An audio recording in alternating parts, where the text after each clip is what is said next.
नमस्कार, मैं अभिषेक उपाध्याय। आप देख रहे हैं टॉप सीक्रेट। आखिरकार उत्तर प्रदेश में एक आईपीएस की मां की हत्या के मामले में क्या हो रहा है? कौन कोशिश कर रहा है कि आईपीएस की मां की हत्या को स्वाभाविक मौत करार दिया जाए और इससे फायदा क्या मिलेगा? सवाल ये भी है कि एक आईपीएस की मां की हत्या कैसे हो जाती है, पुलिस क्या कर रही होती है? ये मुद्दा इस समय उत्तर प्रदेश में बहुत तूल पकड़ चुका है। समाजवादी पार्टी, बीएसपी सब इसे उठा रहे हैं। बीएसपी की सुप्रीमो बहन मायावती ने इस मुद्दे पर यूपी की कानून व्यवस्था को सवालों के घेरे में खड़ा कर दिया। अखिलेश यादव ने बहुत ही कड़े सवाल पूछे। क्या इस नाते यूपी पुलिस दबाव में है कि इस हत्या को क्या स्वाभाविक मौत बनाने के लिए इतनी बेचैनी है? आपको मैं कुछ अहम बातें बताऊंगा और ये मैं फिर आपसे कह रहा हूं कि सिर्फ अंबेडकर नगर यूपी के एक ज़िले में एक आईपीएस की मां की हत्या की कहानी नहीं है। यूपी की कानून व्यवस्था की तस्वीर है। और आप इसको यूँ समझिए कि जब एक आईपीएस की मां के साथ ऐसे हो सकता है तो आम नागरिकों के साथ में क्या होता होगा।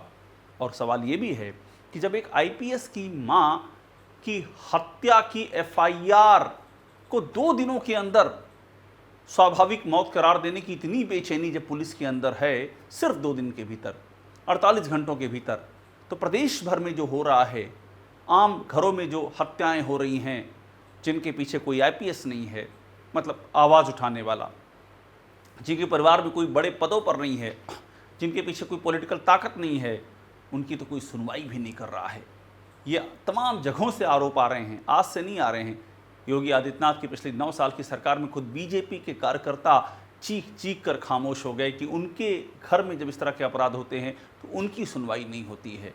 लेकिन यहाँ पर एक आईपीएस की मां की हत्या के मामले में क्या हो रहा है, ये जानना बहुत ज़रूरी है। और ये हेडलाइन देखिए, क्या छप रहा है चैनलों में। झूठी निकली यूपी के आईपीएस की मां के साथ लूट हत्या की कहानी, पोस्टमार्टम रिपोर्ट से बड़ा खुलासा। ये कौन छपवा रहा है? 16 अगस्त को हत्या की बात एफआईआर लिखी जाती है, हत्या की एफआईआर, और 2 दिन के बाद ये कौन चलवा रहा है कि झूठी निकली यूपी के आईपीएस की मां के साथ लूट हत्या की कहानी? किसको इतनी बेचैनी है कि जल्दी से इसे झूठा करार कर दो? कौन है इसके पीछे? बड़ा सवाल है। क्या कोई बहुत बड़ा प्रेशर काम कर रहा है? क्योंकि चुनाव नज़दीक हैं। अगर ये बात तूल पकड़ती है, और तूल पकड़ भी रही है, कि एक आईपीएस की मां के साथ ये हुआ है, तो सवाल तो है ना कि प्रदेश भर में क्या हो रहा है। ये पूरी तस्वीर सामने आएगी। और मैं आपको एक बार एफआईआर दिखाता हूँ इस मामले की। आप एफआईआर देखेंगे तो बहुत कुछ समझ में आएगा आपको। ये देखिए, ये वो एफआईआर है। ये एफआईआर दर्ज कराई है उनके बेटे आशुतोष मिश्रा ने। आशुतोष मिश्रा आईपीएस हैं, उन्होंने दर्ज कराई है। इसमें लिखा है कि अवगत कराना है कि आज सुबह मेरे चाचा ने फ़ोन करके उनको बताया कि माताजी को हार्ट अटैक हो गया है, डॉक्टर के पास ले जाना होगा। जिस पर नब्ज देखने पर शरीर ठंडी लगी और लोगों ने कहा कि अब प्राण नहीं है। लखनऊ से आने पर हम लोगों और चाचा भैया ने देखा कि उनके गले की सोने की चेन, जब लखनऊ से लौटे तो क्या हुआ, सोने की चेन, तुलसी की माला जिसमें सोने की मोती जड़ी थी, नाक की कील, कानों के टफ तथा पायल शॉप पर नहीं है। मतलब ये सारे आभूषण गायब भी एफआईआर में लिखा हुआ है। आगे देखिए, मुंह से खून निकल रहा है और मुंह में ही तौलिया ठूसी हुई है।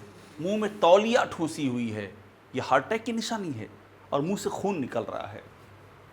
फिर और जिसके ऊपरी होठ पर चोट के 2 निशान, संदेह ऊपरी होठ पर चोट के 2 निशान हैं, ये एफआईआर में लिखा है। संदेह पैदा कर रहे हैं कि किसी ज़बरदस्ती कर उनकी हत्या कर दी और शरीर के पहने आभूषण उठा ले गया। क्लियर लिखा है, विधिक कार्रवाई करें।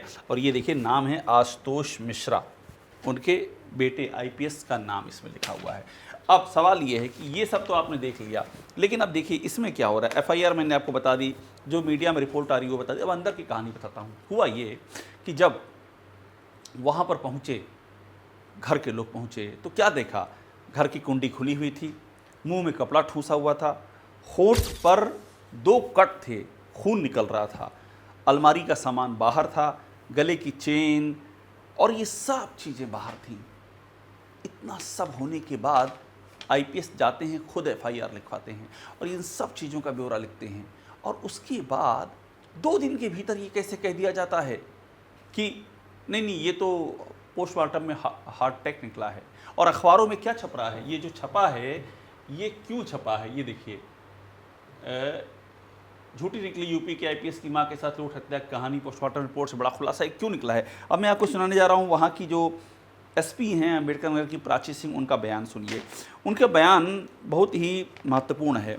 वो अपने बयान में कहती हैं, मैं पूरा बयान सुनाऊंगा। वो बयान में कहती हैं कि शरीर पर चोट के निशान या फाइटिंग मार्क्स नहीं दिखे, ये उनका बयान है। वो कहती हैं कि 3 डॉक्टरों का पैनल पोस्टमार्टम कर रहा है, वीडियो का। एक बार सुन लीजिए इस बयान को, बहुत दिलचस्प बयान है, सुनिएगा इस बयान को।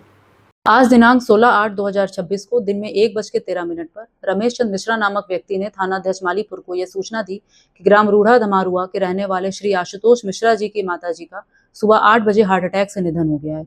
उसके पश्चात लगभग 2:30 बजे आशुतोष मिश्रा जी ने बताया कि उनको ऐसा प्रतीत हो रहा है कि उनकी मां की किसी ने हत्या कर दी है और उन्होंने जो ज्वेलरी पहनी हुई थी वो भी उनके शरीर पर मौजूद नहीं है। तत्काल घटना का संज्ञान लेते हुए फॉरेंसिक यूनिट और अधिकारियों द्वारा घटना स्थल का निरीक्षण कर पंचायतनामा की कार्रवाई की गई, जिससे शरीर पर कोई भी जहरा चोट के निशान या फाइट मार्क्स नहीं दिखे। शव को पीएम के लिए भेज दिया गया एवं 3 डॉक्टर्स का पैनल बनवाकर वीडियोग्राफी के साथ पीएम की कार्रवाई हुई है, जिसकी रिपोर्ट में कॉज ऑफ डेथ में विसरा प्रिजर्व होना आया है।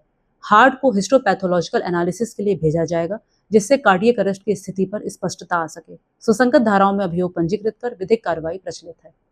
अब आपने सुना इस बयान में क्या खास बात है। इस बयान में वो यहाँ तक कहती हैं कि हार्ट को हिस्टोपैथोलॉजिकल एनालिसिस के लिए भेजा गया है, जिससे कार्डियक अरेस्ट पर स्पष्टता हो जाए। यानी कि वो खुद कह रही हैं कि अभी हमने हिस्टोपैथोलॉजिकल एनालिसिस कराना है। हिस्टोपैथोलॉजिकल एनालिसिस क्या होता है, उसमें ऊतकों की सूक्ष्म जांच होती है, हार्ट अटैक कितने घंटे पहले आया, कितने पहले से क्षति हुई है, ये सब बातें सामने आती हैं। हिस्टोपैथोलॉजिकल एनालिसिस की बात वो खुद कह रही हैं और कह रही हैं शरीर पर चोट के निशान नहीं हैं, फाइटिंग मार्क्स नहीं दिखे। अब सोचिए, बेटा आईपीएस है, बेटा आशुतोष मिश्रा, वो एफआईआर में साफ साफ, ये देखिए एफआईआर में लिखा हुआ है कि ऊपरी होठ पर चोट के 2 निशान हैं। ये कौन कह रहा है? कोई लेमैन नहीं कह रहा है, एक आईपीएस कह रहा है। और वहाँ की एसपी कह रही है कि कोई चोट के निशान नहीं है, कोई फाइटिंग मार्क्स नहीं है, क्लीन सीधे। अच्छा, और जल्दबाजी कितनी है। एक नाम और लिया है एसपी ने, रमेश चंद्र मिश्रा। आपने उनकी बाइट पे सुना होगा कि रमेश चंद्र मिश्रा ने सूचना दी कि हार्ट अटैक हुआ। कौन है रमेश चंद्र मिश्रा? हमारी जो जानकारी है, ये उनके परिवार का कोई अभिन्न सदस्य भी नहीं है। इसने जानकारी और देखिए आप इस एफआईआर में भी तो लिखा हुआ है कि घर वालों ने बताया, चाचा ने बताया कि हार्ट अटैक हो गया है, डॉक्टर के पास ले जाना होगा। भाई, जिसको नहीं चीज़ें पता हैं, प्रथम दृष्टया वो यही तो बताएगा। जब मौके पर आप पहुंचेंगे तो पता चलेगा वो क्या हुआ है। आईपीएस मौके पर पहुंचे, उन्होंने सब चीज़ों का मुआयना किया, खून निकलना, मुंह में कपड़ा ठूसे जाना, गहने सब गायब होना, कुंडी टूटा होना, इसके बाद कहा कि हत्या हुई है। और इतनी जल्दी है कि उसको बता दिया जाए कि वो हत्या नहीं है बल्कि हार्ट अटैक है। तो ये अपने आप में बड़ा सवाल है। मैंने आपको बताया था ना कि ये मामला कितना आगे बढ़ गया है। ये देखिए,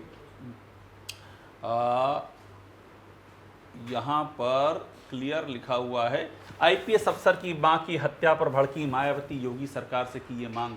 कानून व्यवस्था पर गहरे सवाल उठाए बहन मायावती ने। और इसके अलावा अखिलेश यादव ने उठाए कड़े सवाल कि अम्बेडकर नगर में एक आईपीएस अधिकारी की माताजी की हत्या का दुखद समाचार आया। उत्तर प्रदेश में पुलिस ही सुरक्षित नहीं है, ये बहुत ही दुर्भाग्यपूर्ण है। बहन जी लिखती हैं कि जघन्य हत्या की घटना को लेकर लोगों की आशंका बिल्कुल जायज़ है कि जब पुलिस अधिकारी का परिवार ही सुरक्षित नहीं तो आम जनता का क्या होगा। और नीचे क्या लिखा है, पुलिस ने हत्या की बात नकारी। क्यों इतनी जल्दी है पुलिस को नकारने के लिए कि हत्या की बात? अरे इन्वेस्टिगेशन कीजिए भाई, अभी तो विसरा की जांच होनी है, अभी तो ये जो बात कही जा रही है कि हिस्टोपैथोलॉजिकल एनालिसिस होना है, बहुत कुछ होना है। आईपीएस जो कह रहे हैं उनकी बात को खारिज इतनी जल्दी क्यों करना जिनकी मां की हत्या हुई है।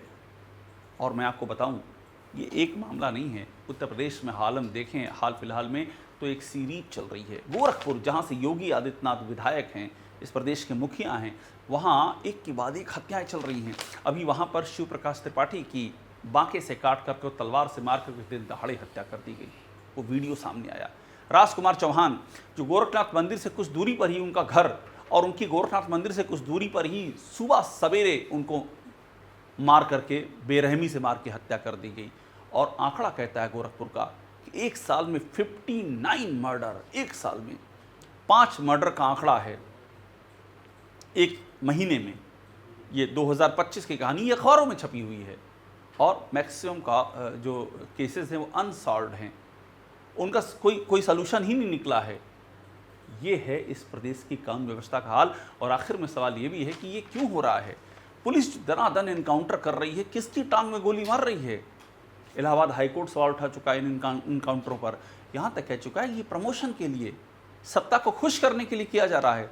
सुप्रीम कोर्ट सवाल उठा चुका है इस पर, इस इनकाउंटर राज पर। और आप किसको मार रहे हैं?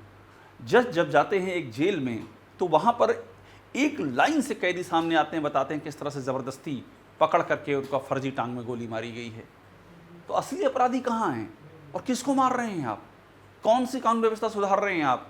ये बड़े सवाल हैं। आईपीएस की मां के साथ जो हुआ है वो हृदय हिला देने वाला, और ये बताता है कि इस प्रदेश की कानून व्यवस्था की असली तस्वीर क्या है, ये सवाल कितना बड़ा है। टॉप सीक्रेट देखते रहिए, लाइक कीजिए, इसे आप सब्सक्राइब ज़रूर कर लीजिएगा।